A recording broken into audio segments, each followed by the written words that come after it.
السلام علیکم۔ بہت زیادہ شکر گزار ہوں میں کہ آپ نے اپنے قیمتی وقت میں سے وقت نکال کر میری آڈیو کو سنا۔ ایران کی 3 شہزادیوں نے مدینہ منورہ کے 3 دیندار لڑکوں کو پسند کیا۔ جس روز ایران کے بادشاہ کو ذلت آمیز انداز میں موت کے گھاٹ اتار دیا گیا، اس روز اس کے تمام جرنیل، حفاظتی دستے اور اہل خانہ مسلمانوں کے ہاتھوں قیدی بن گئے اور مال غنیمت کو سمیٹ کر مدینہ لایا گیا۔ اس عظیم فتح کے موقع پر جس کثیر تعداد میں قیمتی قیدی مدینہ منورہ لائے گئے، اس کی تاریخ میں مثال نہیں ملتی۔ ان قیدیوں میں ایران کے آخری بادشاہ کی 3 بیٹیاں بھی تھیں۔ لوگ قیدیوں کی طرف متوجہ ہوئے۔ انہوں نے پلک جھپکتے ہی انہیں خرید لیا اور رقم بیت المال میں جمع کرا دی۔ صرف ایران کے بادشاہ کی بیٹیاں باقی رہ گئیں۔ وہ بلا شبہ حسن و جمال کا پیکر، پری رخ دوشیزائیں تھیں۔ جب انہیں فروخت کرنے کے لیے پیش کیا گیا تو مارے ذلت اور رسوائی کے ان کی آنکھیں زمین میں گڑ گئیں اور آنکھوں سے آنسو بہہ نکلے۔ انہیں دیکھ کر حضرت علی بن ابی طالب کرم اللہ وجہہ کے دل میں ترس آ گیا اور خیال آیا کہ انہیں وہ شخص خریدے جو ان سے حسن سلوک سے پیش آئے۔ اس میں حیران ہونے کی کوئی بات نہیں۔ رسول اکرم صلی اللہ علیہ وسلم نے ارشاد فرمایا تھا، شکست خوردہ قوم کے معزز افراد پر ترس کھایا کرو۔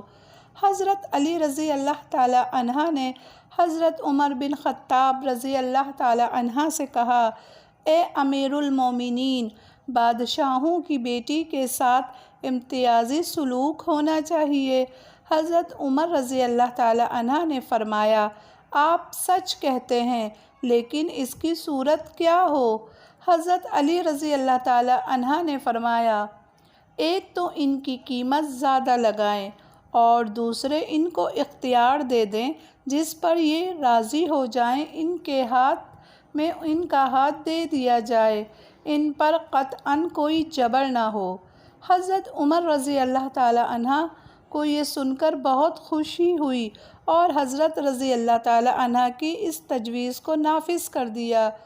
ان میں سے ایک نے حضرت عبداللہ بن عمر بن خطاب رضی اللہ تعالیٰ عنہ کو پسند کیا، دوسری نے حضرت محمد بن ابو بکر صدیق رضی اللہ تعالیٰ عنہ کو، اور تیسری حسن و جمال کی وجہ سے جسے ملکہ خواتین کہا جاتا تھا، اس نے اپنے لیے نواسۂ رسول حضرت حسین رضی اللہ تعالیٰ عنہ کو پسند کیا۔ تھوڑے ہی عرصے بعد ملکہ خواتین نے اپنی دلی رغبت سے اسلام قبول کر لیا، غلامی سے آزاد کر دی گئیں، کنیز سے آزاد ہو کر بیوی کا باعزت مقام حاصل کیا۔ پھر اس نے سوچا کہ ماضی کی تمام شرکیاں یادیں یکسر بھلا دی جائیں اور اس نے اپنا نام شاہ زندہ سے بدل کر غزالہ رکھ لیا۔ غزالہ کے نصیب میں بہترین رفیق حیات آیا، بڑی خوشگوار زندگی بسر ہونے لگی، مہینے لمحوں میں گزرنے لگے۔ اب ایک ہی دلی خواہش باقی رہ گئی تھی کہ اسے چاند سا بیٹا نصیب ہو جائے۔ اللہ سبحانہ تعالیٰ نے اس کی یہ خواہش بھی پوری کر دی۔ ایک ماہتاب چہرہ بیٹے نے جنم لیا۔ برکت کے لیے اس کا نام دادا کے نام پر علی رکھا گیا، لیکن غزالہ کے لیے یہ خوشی چند لمحات سے زیادہ دیکھنا نصیب نہ ہوئی، کیونکہ اپنے بیٹے کو جنم دیتے ہی اللہ کو پیاری ہو گئیں۔ اس نومولود کی پرورش اور نگہداشت ایک کنیز کے سپرد کر دی گئی، جس نے اسے ماں جیسا پیار دیا۔ اس نے اس پر اپنی محبت کو اس طرح نچھاور کیا جس طرح کوئی ماں اپنے اکلوتے بیٹے سے پیار کرتی ہے، اور اس کی اسی طرح پرورش کی کہ یہ نومولود بڑا ہو کر اسے ہی اپنی حقیقی ماں سمجھنے لگے۔ حضرت علی بن حسین رحمۃ اللہ علیہ جب سن شعور کو پہنچے تو حصول علم کی طرف شوق و رغبت سے متوجہ ہوئے۔ پہلا مدرسہ گھر ہی تھا، اور یہ کتنا اچھا مدرسہ تھا۔ پہلے استاد ان کے والد حسین ابن علی رضی اللہ تعالی عنہ تھے، اور یہ کتنے عظیم استاد تھے۔ دوسرا مدرسہ رسول اکرم صلی اللہ علیہ وسلم کی مسجد تھی۔ مسجد نبوی میں ان دونوں صحابہ اکرام اور تابعین کی چہل پہل تھی۔ صحابہ اکرام اور تابعین بڑی ہی دلی رغبت کے ساتھ پھولوں جیسے اس نونہال بیٹوں کو کتاب الہی پڑھایا کرتے تھے۔ حدیث رسول ان کے سامنے بیان کرتے اور ان کے مقاصد سمجھاتے۔ حضرت علی بن حسین رضی اللہ تعالیٰ عنہ کے دل میں قرآنی علم نے گھر کر لیا۔ اس کے سوا کسی اور علم کی طرف دل راغب ہی نہیں ہوا۔ قرآن مجید کے وعدوں اور وعیدوں کی وجہ سے ان کے احساسات میں لرزہ طاری ہو جاتا۔ جب قرآن مجید کی کوئی ایسی آیت پڑھتے جس میں جنت کا تذکرہ ہوتا تو دل خوش اور رغبت سے اس کے حصول کا متمنی ہوتا، اور جب قرآن مجید کی ایسی آیت پڑھتے جس میں جہنم کا تذکرہ ہوتا تو ایک گرم اور لمبی سانس لیتے۔ انہیں یوں محسوس ہوتا جیسے جہنم کی آگ دہکتا ہوا شعلہ ان کے دامن میں اتر آیا ہے۔ حضرت علی بن حسین رضی اللہ تعالی عنہ جوانی اور علم کے نقطۂ عروج پر پہنچے تو مدنی معاشرے کو ایک ایلا جوان ملا جو بنو ہاشم کے جوانوں میں عبادت اور تقویٰ میں مثالی شان رکھنے والا، فرض و شرف اور اخلاق و کردار میں سب سے بڑھ کر، نیکی اور بردباری میں سب سے اعلیٰ۔ اس ہاشمی نوجوان کی نیکی، تقویٰ اور عبادت گزاری سے متاثر ہو کر لوگوں نے اسے زین العابدین کے نام سے پکارنا شروع کر دیا، اور اسی نام سے آپ مشہور ہو گئے، یہاں تک کہ لوگ ان کے اصلی نام کو بھول گئے۔ حضرت زین العابدین اس بات پر یقین رکھتے تھے کہ عبادت کا مغز دعا ہے۔ وہ کعبہ شریف کے پردے سے چمٹ کر گھنٹوں رب جلیل کی بارگاہ میں دعا کرتے۔ بیت اللہ کے ساتھ کتنی ہی مرتبہ چمٹ کر انہوں نے یہ دعا کی، پروردگار، تو نے بے پایہ رحمت مجھ پر نچھاور کی، مجھ پر انعام و اکرام کی بے انتہا بارش کی۔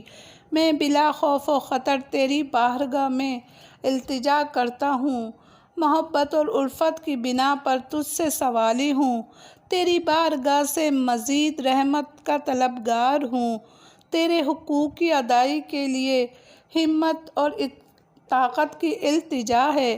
الہی، میں تجھ سے اس بیچارے گہرے پانی میں ڈوبنے والے کے مانند مانگتا ہوں جسے کنارے لگنے کے لیے تیرے سوا کوئی سہارا نظر نہیں آتا۔ حضرت طاؤس بن کیسان رحمۃ اللہ نے ایک مرتبہ دیکھا کہ یہ بیت اللہ کے سائے میں کھڑے شخص کی طرح پیچ و تاب کھا رہے ہیں، سخت بیمار کی طرح کرا رہے ہیں، محتاج کی طرح دعا کر رہے ہیں۔ حضرت طاؤس بن کیسان رحمۃ اللہ کھڑے انتظار کر رہے تھے، یہاں تک کہ انہوں نے رونا بند کر دیا۔ دعا سے فارغ ہوئے تو طاؤس بن کیسان نے ان سے کہا کہ اے اللہ کے رسول صلی اللہ علیہ وسلم کے نواسے، میں نے آج تیری حالت دیکھی، تجھ میں 3 خوبیاں ایسی پائی ہیں جو تجھے خوف سے بچا لیں گی۔ حضرت زین العابدین نے پوچھا، اے طاؤس، وہ کون سی خوبیاں ہیں؟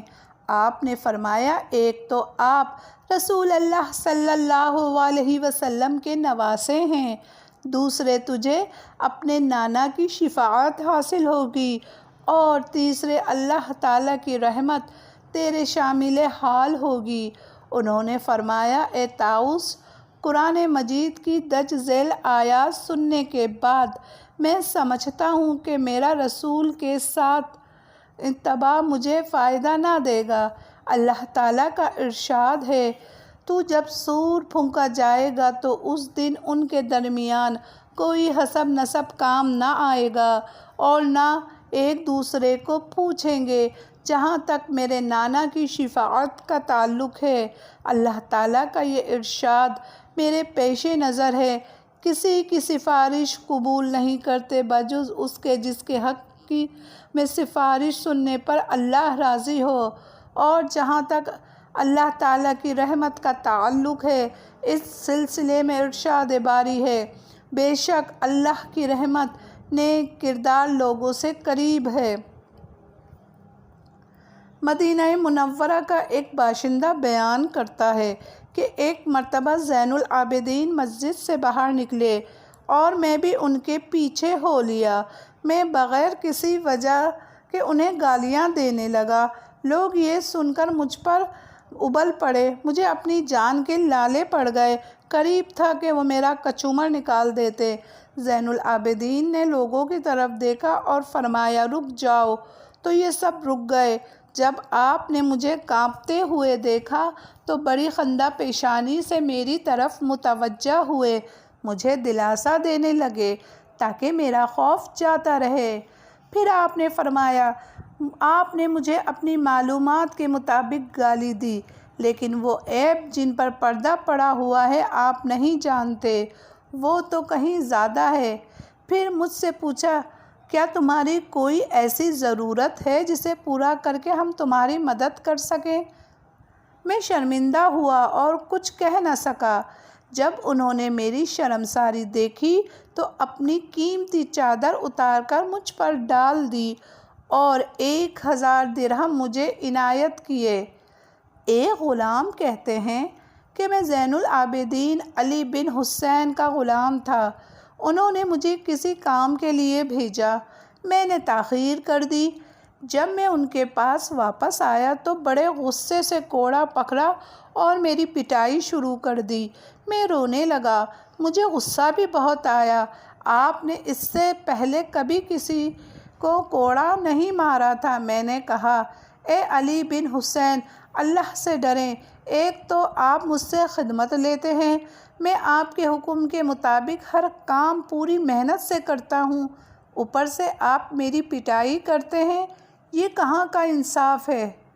میری یہ بات سن کر رو پڑے اور فرمایا، ابھی مسجد نبی صلی اللہ علیہ وسلم میں جاؤ، 2 رکعت نماز پڑھو، پھر یہ دعا کرو، الہی علی بن حسین کو معاف کر دے۔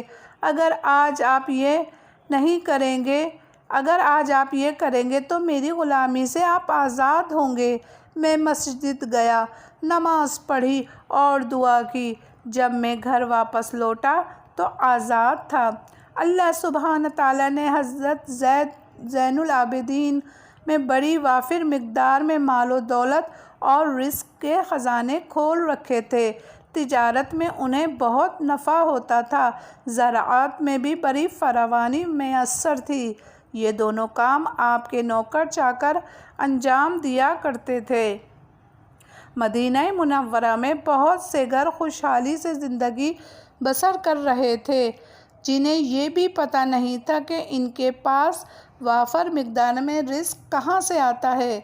حضرت زین العابدین علی بن حسین رحمۃ اللہ علیہ فوت ہو گئے اور ان لوگوں کے پاس آٹا آنا بند ہو گیا۔ تب پتہ چلا کہ یہ کہاں سے آتا ہے۔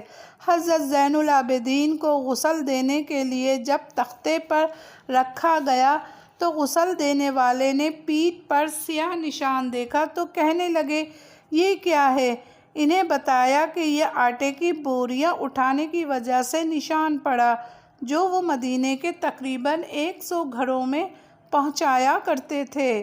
آج اسی طرح فیاضی کے ساتھ خرچ کرنے والا دنیا سے رخصت ہو گیا۔ حضرت زین العابدین بن حسین رضی اللہ تعالی عنہ اپنے غلاموں کو اس کثرت اور فیاضی سے آزاد کیا کرتے تھے کہ ان کا چرچا مشرق اور مغرب میں سفر کرنے والے مسافروں تک پہنچ چکا تھا۔ ان کا یہ کارنامہ لوگوں کی فکر و نظر کے افق سے کہیں بلند تھا، ان کی پرواز تخیلات سے کہیں اونچی تھی، کوئی عام انسان اس کا تصور نہیں کر سکتا تھا۔ حضرت زین العابدین علی بن حسین رضی اللہ تعالی عنہ کی محبت لوگوں کے دلوں میں اتر چکی تھی۔ لوگ انہیں بڑی عزت کی نگاہ سے دیکھتے تھے۔ لوگوں کے دلوں میں ان کا بہت مرتبہ تھا، گویا یہ لوگ بے تاج بادشاہ تھے۔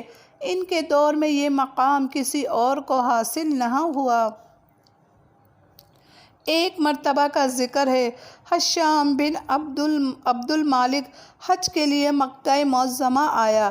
اس وقت وہ ولی عہد تھا۔ وہ طواف کرنا اور حجر اسود کو چومنا چاہتا تھا۔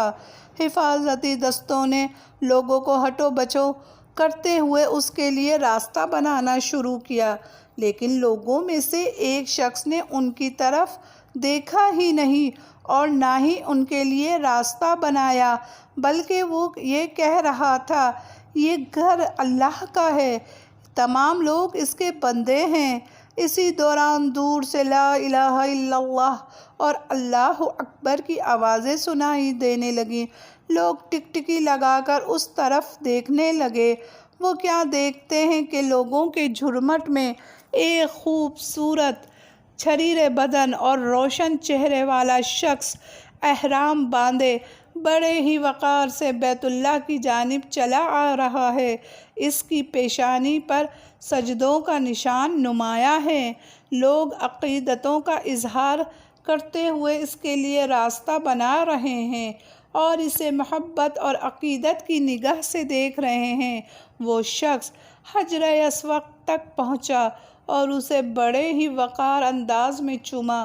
ہشام بن عبد المالک کے حاشیہ برداروں میں سے ایک شخص نے اس سے پوچھا، یہ کون ہے جس کی لوگ اس انداز میں تعظیم بجا لا رہے ہیں؟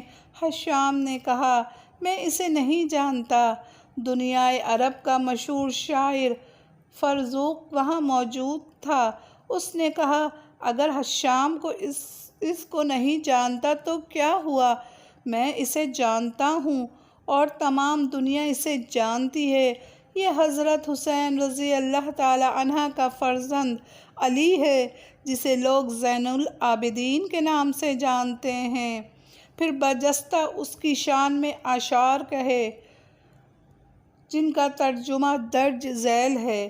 یہ وہ شخص ہے جس کے قدموں کی آہٹ کو وادی بطحا جانتی ہے، بیت اللہ بھی اس کو جانتا ہے اور حرم بھی اسے جانتے ہیں۔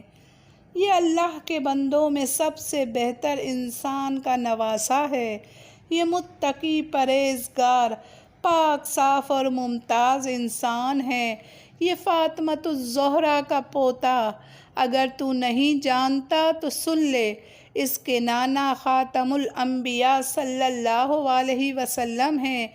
تیرا یہ کہنا کہ یہ کون ہے اسے کوئی نقصان نہیں دے گا۔ تو اسے اگر نہیں جانتا، عرب و عجم تو اسے جانتے ہیں۔ اس کے دونوں ہاتھ بڑے فیاض ہیں۔ یہ نرم طبیعت ہے، اس میں ترش روائی کا شائبہ تک نہیں۔ دو خوبیوں نے اس کا آراستہ کیا ہے، وہ حسن اخلاق اور نرم طبیعت ہے۔ حضرت زین العابدین ہر اس شخص کے لیے نادر نمونہ ہیں جو پوشیدہ اور اعلانیہ اللہ تعالیٰ سے ڈرتا ہے، اور جو اللہ تعالیٰ کے عذاب سے ڈرتے ہوئے اور اس کے